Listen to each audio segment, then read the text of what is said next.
We want to come up with commodities or Filipino products that are affordable to the market and that have high branding. And so, through the Invento Masagana, we will be providing various technological support.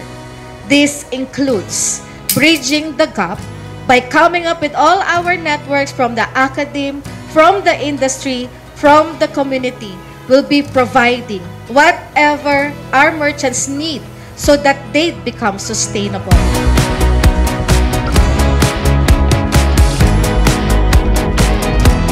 Narito kami upang suportahan ang proyekto ng Invento Masagana.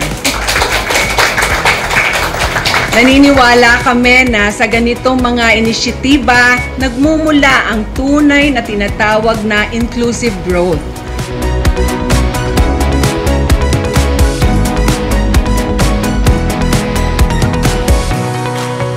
Sana masuportahan ho kami itong Invento Masagana upang po ito ay magtagumpay. Kasama po namin kayo sa dalangin ito. It is because of this that I know that we will all together progress. This is the purpose of all the things that we are doing to become progress to the Philippines and the world. Nagpapasalamat po ako sa lahat dahil ang Invento Masagana po ay hindi po para sa amin, kundi para po sa ating community.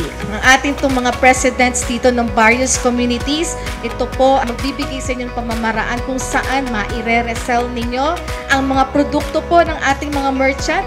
Ma-access nyo po ang mga produkto ng ating merchant at factory price. So, sama-sama lang po kayo. Alam ko pong mahirap. Ako po ay umaasa na tayo ay dadami, mag-i-influence mas maraming Pilipino para po sa ikabubuti ng ating mahal na bansang Pilipinas.